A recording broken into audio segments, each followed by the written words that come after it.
let's talk about what's coming up for the MCU. So one thing Disney recently talked about is they're pulling back a little. They're going to focus more on quality, less on quantity. Wait, they're like, we're gonna start making good stuff again. I mean, they can't say that, but they're essentially saying that. Here's what Feige said. It's harder to hit the zeitgeist when there's so much product out there and so much content, as they say, which is a word that I hate. But we want Marvel Studios and the MCU projects to really stand out and stand above.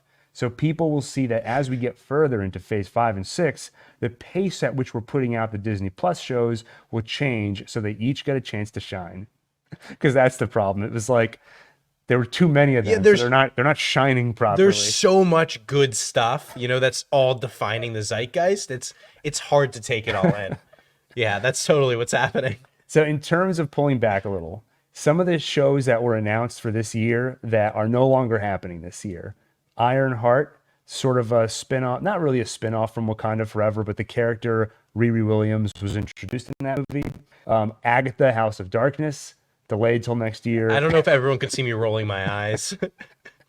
I'll make sure to zoom in on that. And X-Men 97.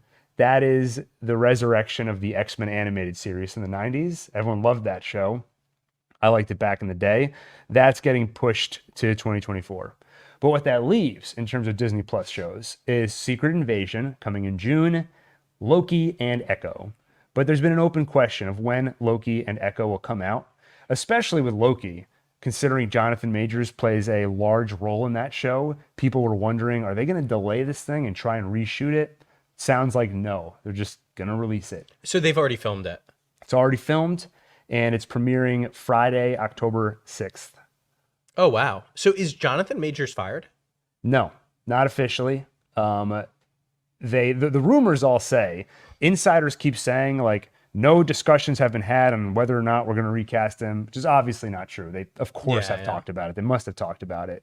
But there is a rumor going around that by the end of Loki season 2, we will understand how they plan to handle the character going forward, which to me says some kind of recasting, probably. Yeah, and it's so easy to do a recasting in this universe, right? It's just like a variant or whatever. Exactly. That's what every article about this says. Like, don't worry, there's a whole multiverse concept, so we can have an in-universe explanation. And I was panicking, so. Yeah. Wait, sorry, there's a Loki season 2 coming and this Loki Echo show? The other show is Echo, not Loki Echo. I thought, wait.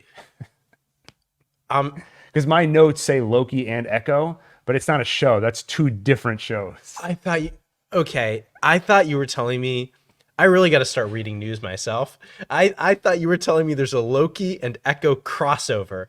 And the whole time I'm thinking, why would you cross over those two characters? Like, that doesn't make any sense.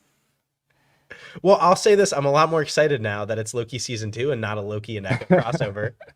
I liked Loki. It was probably, I don't know if it was my favorite of the MCU shows. It was definitely in the top 2 or 3. Yeah. But I love the concept of having, the concept of variance is an interesting one. Because you're saying these are both Lokis. But what is it that makes the two of them the same person, even though they're very different in many ways? Sorry, I was just laughing at Dee Dee's comment. They have nanotech too, so recast is not a problem. Yeah. I like that. Nanotech just solves everything. It is funny that it's like you're talking about serious issues and like what Jonathan Majors is being accused of and everything, but the article is like trying to assuage everyone's concerns by saying, "Don't worry, we have the multiverse concept." Like, it's the furthest thing from my mind. Like, we've done millions of recastings. Even in the MCU, we've done recastings without an in-universe explanation. Like, I'm not worried about that. But yes, I think there will probably be a multiverse, possibly nanotechnology explanation.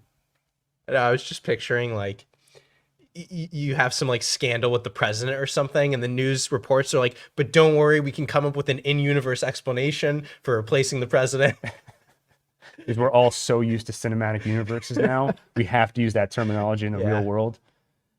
So we'll talk about Echo for a second. This is an interesting one.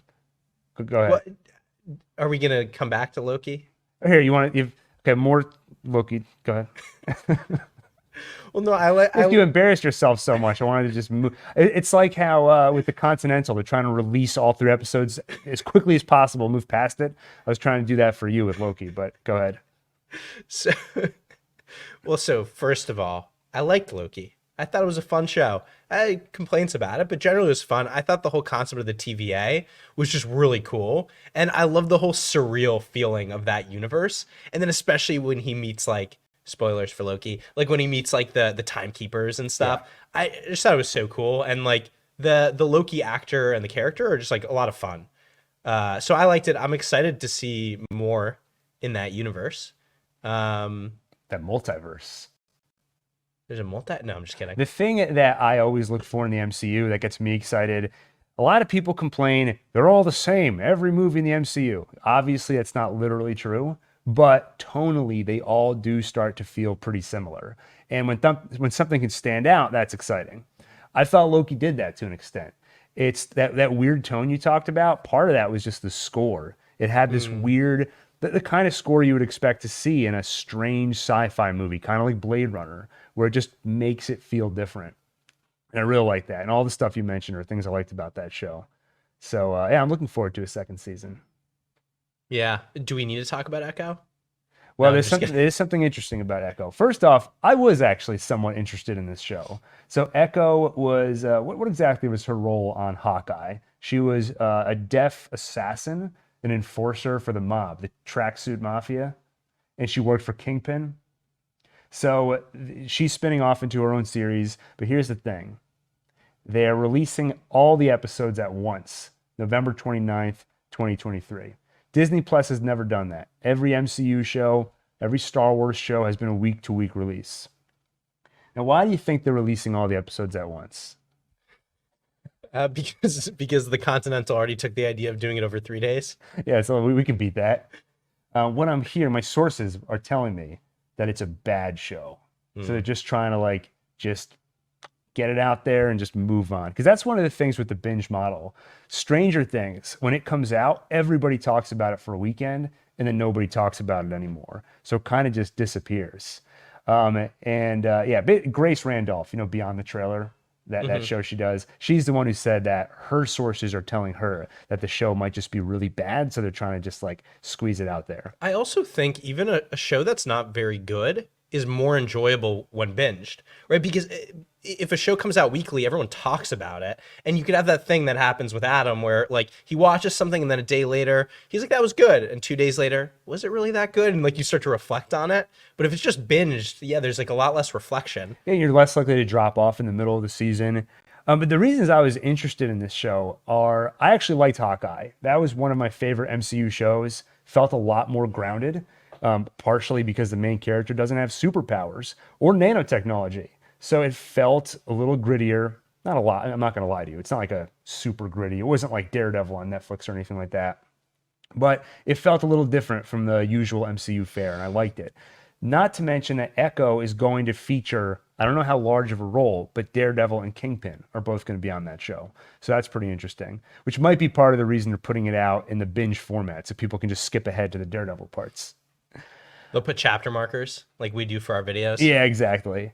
I'm going to tie this in now. Better Call Saul. One of the writers in that show, Marion Dare, who, I don't know why, but when she worked on Better Call Saul, she went by Heather Marion. She was a writer. She wrote the episode Dedicato a Max.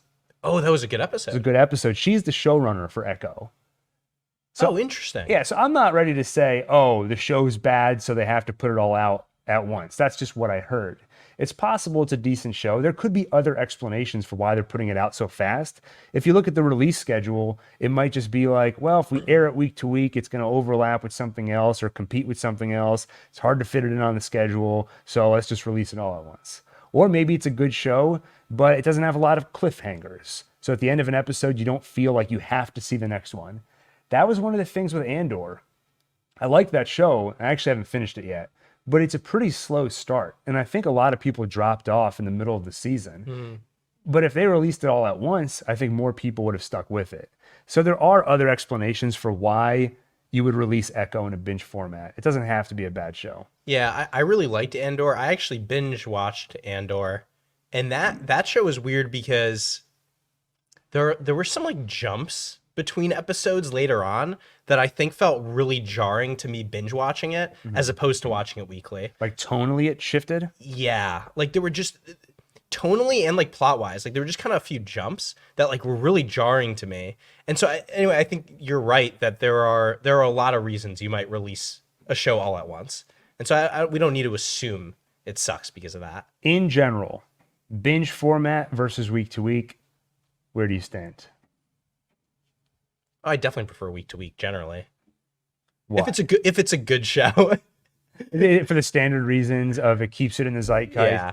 It's fun to theorize. It's fun to discuss and dissect. Keeps the show alive and the conversation alive longer. Yeah. I used to be biased in that direction because we would do a lot of week-to-week coverage on the channel. So if it all comes out at once, you got to figure out what you're going to do. Do you just do one video that covers the whole thing? Do you try and like quickly go episode by episode? But we don't really do that anymore. So even if I remove that bias, I do think I still prefer the week-to-week. Like if I think back to when Lost was airing, I was in college and we would get together every week and watch it as a group. There was this whole communal aspect. And I think that goes away when you binge. It ends up being you in your mom's basement with your laptop on your stomach with a bag of Doritos and just watching 8 episodes in a row. And then at the end of the day, you feel bad about yourself. Yeah, it does make me sad that like I feel like there still aren't that many shows where like I really look forward to it each week. Or like Better Call Saul was the last show where I was like hooked. Like every week, I was so excited for the next episode. And now it's like, I don't know, Succession, I just like binge and we'll talk about it later. But I don't know, they're just like, I just feel like there aren't that many good week to week shows. Yeah, I don't even know what's on, to be honest. Like if I was thinking about it the other day, I haven't watched network television in years. The last network TV show I watched was probably like House on Fox. And I was like, what is the current House? What are the shows that people are currently watching on Fox or NBC, CBS? That is crazy that those channels still exist and they're churning out the same type of content we watched when we were kids. Yeah, I wonder how long it's going to last though.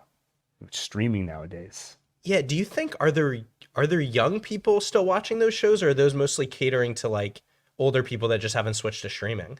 Yeah, I honestly just have no idea. It's like pure speculation on my part. I think older people watch network TV because it's what they're used to.